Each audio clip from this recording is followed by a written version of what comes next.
بسم اللہ الرحمن الرحیم الحمدللہ والصلاة والسلام علی رسول اللہ وبعد۔ سورۃ البقرہ آیت نمبر 109۔ اعوذ باللہ من الشیطان الرجیم وَدَّ كَثِيرٌ مِّنْ أَهْلِ الْكِتَابِ لَوْ يَرُدُّونَكُم مِّن بَعْدِ إِيمَانِكُمْ كُفَّارًا۔ اہل کتاب میں سے بہت سارے لوگ یہ پسند کرتے ہیں کہ کاش تم کو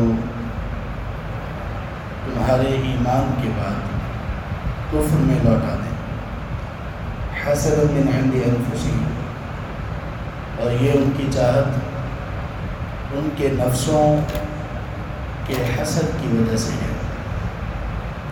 من بعد ما تبین لهم الحق، اس کے بعد کہ ان کے لیے حق واضح ہو گیا۔ فاعفوا واصفحوا، آپ درگزر کیجیے، آپ معاف کیجیے اور درگزر کیجیے۔ حتی یأتی اللہ بأمرہ، یہاں تک کہ اللہ اپنا فیصلہ لے آئے۔ ان اللہ علی کل شیء قدیر، یقیناً اللہ تعالیٰ ہر چیز پر قادر ہے۔ اس سے پہلے والی آیات میں بھی اللہ تعالیٰ نے بنی اسرائیل کے حسد کی طرف اشارہ کیا، اور اس آیت میں تو واضح طور پر یہ بتا دیا کہ ان لوگوں کا آپ سے بغض رکھنا، آپ کی مخالفت کرنا، آپ کو جھٹلانا، یہ محض حسد کی وجہ سے، اور ان کا یہ بغض، ان کا یہ حسد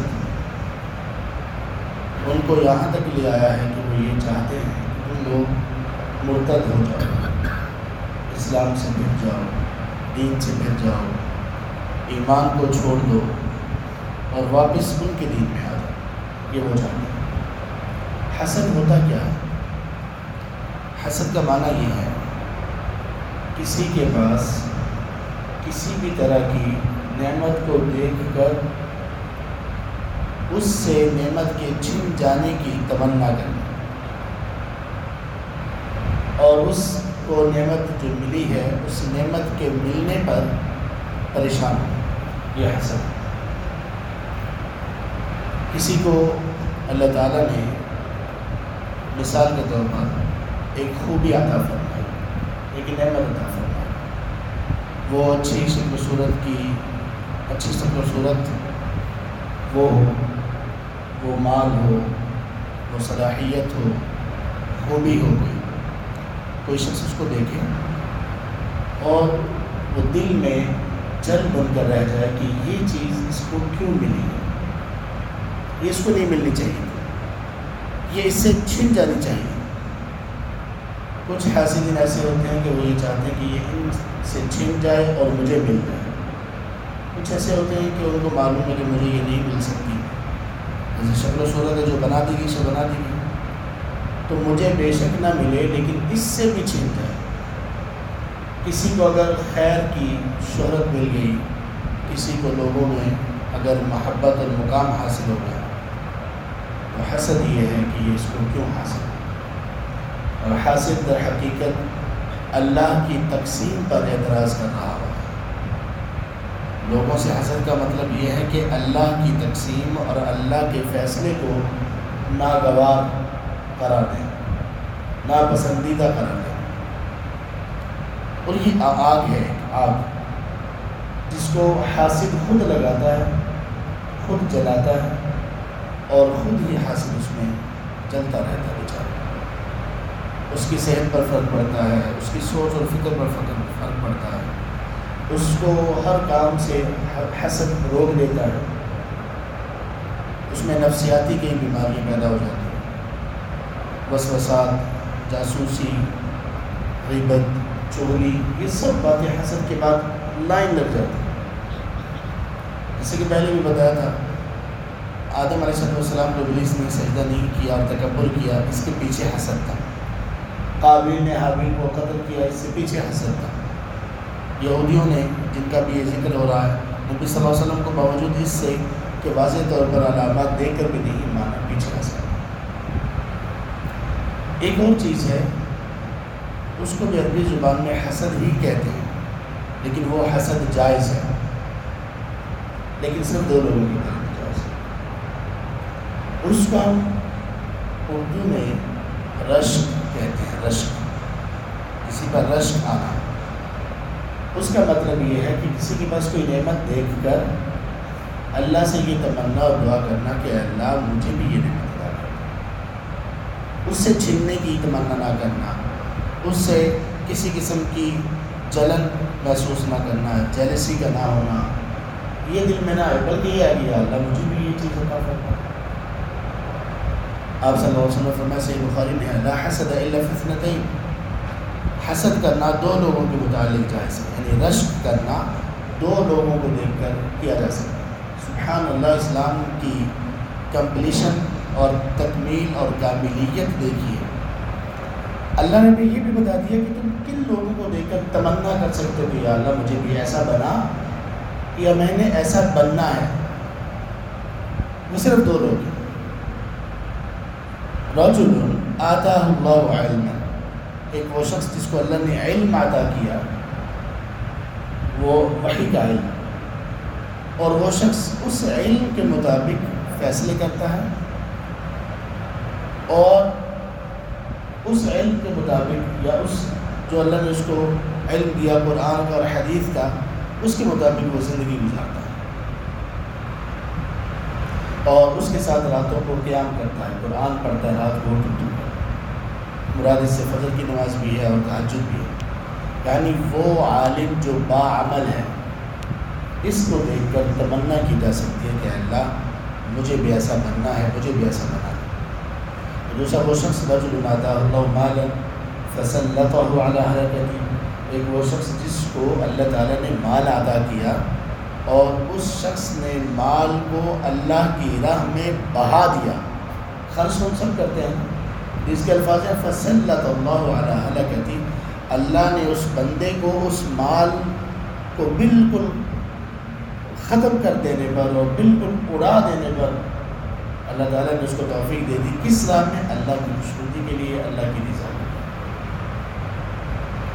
بے طرح خرچ کرتا ہے، دن رات خرچ کرتا ہے، ہر جگہ پر خرچ کرتا ہے، جیسے سیدنا عثمان غنی رضی اللہ عنہ. اس لیے یہ بات اللہ تبارک و تعالیٰ دل میں ڈالتے ہیں، زبان سے نکلواتے ہیں کہ اللہ سے جب مال مانگے ہم، کوئی حرج کی بات نہیں ہے. اللہ سے اگر مال مانگیں تو اس کے ساتھ عثمان رضی اللہ عنہ جیسا دل بھی مانگنا چاہیے، سخاوت والا، خرچ کرنے والا، جو خرچ کرنے میں کبھی گھبرائے نہ، اس میں بخل نہ ہو، تنگی نہ ہو. تو یہ 2 لوگ ہیں جن کے متعلق رشک کرنا جائز ہے.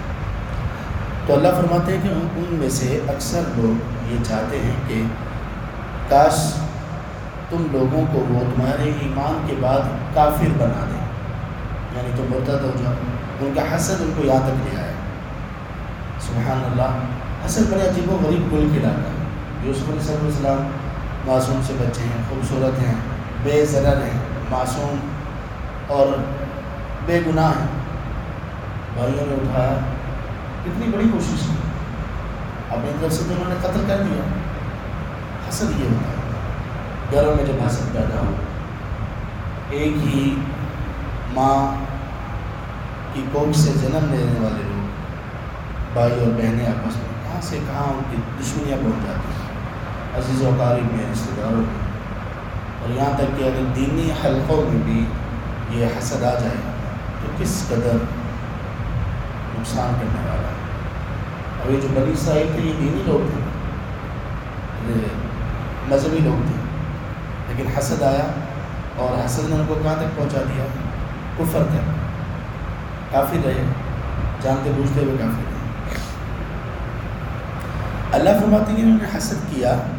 کب کیا؟ من بعد ما تبین لهم الحق، حق واضح ہو جانے کے بعد، حق واضح ہو جانے کے بعد اس کو جھٹلایا، اس کو نہ مانا. تو یہ حسد کی وجہ سے. فاعفوا واصفحوا، اب حاسدین سے نجات کیسے پانی؟ اللہ نے آپ کو کہا کہ آپ ان سے درگزر کیجیے، ان کو معاف کیجیے، چھوڑ دیجیے. کہ جو حسد، جو جیلسی جو ان میں ہے نا، فی الحال ان پر توجہ نہ دیجیے، درگزر کیجیے یہاں تک کہ اللہ اپنا فیصلہ لے آئے. فیصلے سے مراد کیا ہے؟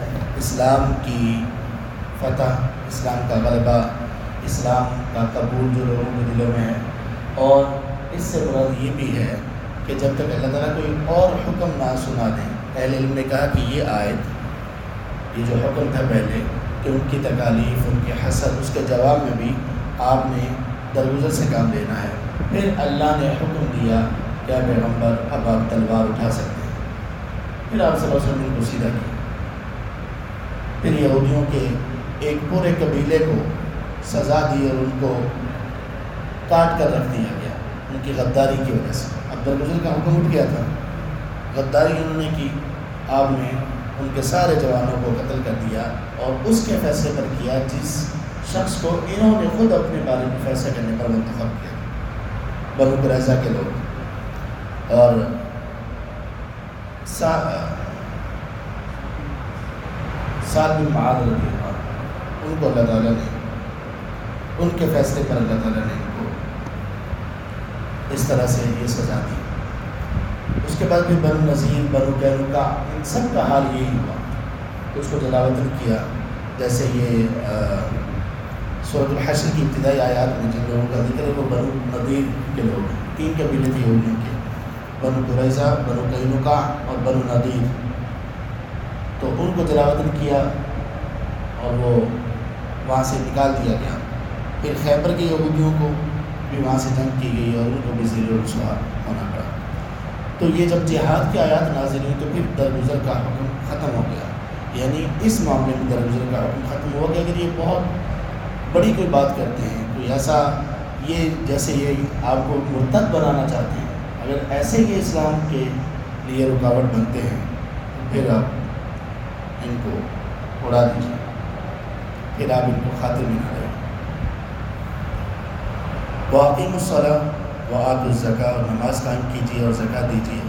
دیکھیے حسد کے بعد نماز اور زکوٰۃ کا حکم دیا جا رہا ہے. حسد کا ذکر کرنے کے بعد جس بندے سے حسد کیا جا رہا ہے یہ یاد رکھنا چاہیے کہ حسد کا ایک اثر ہے جیسے نظر کا ایک اثر ہوتا ہے. نظر آدمی کو کسی کی لگ جاتی ہے، اسی طرح حسد بھی کسی کو لگ جاتا ہے.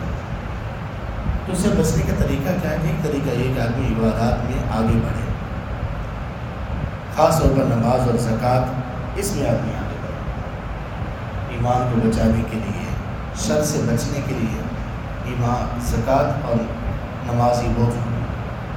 نماز کی جب بات کرتے ہیں تو جماعت کے ساتھ مردوں کے لیے اپنے وقت پر ادا کرنا، پابندی سے ادا کرنا، مسجد میں ادا کرنا، خشوع و خضوع کے ساتھ ادا کرنا، سمجھ سوچ کر ادا کرنا، اللہ کی رضا کے لیے ادا کرنا، سنت کے مطابق ادا کرنا، یہ سب چیزیں اس میں شامل ہیں. زکوٰۃ ادا کرنا، اللہ نے اگر مال رکھا ہے، فرضی زکوٰۃ بھی، نفلی زکوٰۃ بھی. فرضی زکوٰۃ جو ایک نصاب کے بعد اور ایک وقت کے بعد فرض ہوتی ہے، اور نفلی زکوٰۃ وہ جتنے بھی پیسے ہیں جیسا بھی ہے آدمی اس میں سے خرچ کرتا رہے. وَمَا تُقَدِّمُوا لِأَنفُسِكُم مِّن خَيْرٍ تَجِدُوهُ عِندَ اللَّهِ، اور جو کچھ بھی تم اپنے آپ کے لیے آگے بھیجو گے بھلائی سے، کوئی بھی ذرا سی بھی بھلائی تم آگے بھیجو گے، یعنی آخرت کے لیے کرو گے، تو تم اس کو اللہ کے ہاں پالو گے. یعنی یہ نہیں ہوگا کہ چھوٹی چھوٹی نیکیاں تمہاری نظر ہی نہ آ رہی، یہ نہیں ہوگا. ہر ایک نیکی، ہر بھلائی، ہر خیر اللہ کے پاس تم اس کو پالو گے. پانے سے مراد یہ ہے اس کا اجر پالو گے، اس کو دیکھ لو گے، اور اس پر اللہ تبارک و تعالیٰ کی رضا دیکھ لو گے. اللہ کا اس پر تمہیں اجر دینا یہ تمہیں پتہ چل جائے گا. بس ڈٹے رہو، اپنی آخرت کی فکر کرو. اسی لیے پتہ چلا کہ حسد سے چھٹکارے کا ایک طریقہ یہ ہے کہ انسان اپنی آخرت کی فکر کرے. جب انسان کو آخرت کی فکر لاحق ہوتی ہے تو وہ حسد نہیں کرتا، اس میں حسد نہیں حسد. ان اللہ بما تعملون بصیر، بلا شبہ اللہ تبارک و تعالیٰ وہ خوب دیکھ رہے ہیں جو تم کر رہے ہیں، ہمارے اعمال سے خوب آگاہ ہیں اور خوب اللہ تبارک و تعالیٰ کو دیکھ رہے ہیں. اللہ ہمیں ہدایت نصیب کرے، اللہ ہمیں ہدایت پر استقامت نصیب کرے، اور اللہ ہمیں حسد کرنے سے بھی بچائے اور حسد کا شکار ہونے سے بھی بچائے. آمین یا رب العالمین. سبحانک اللہم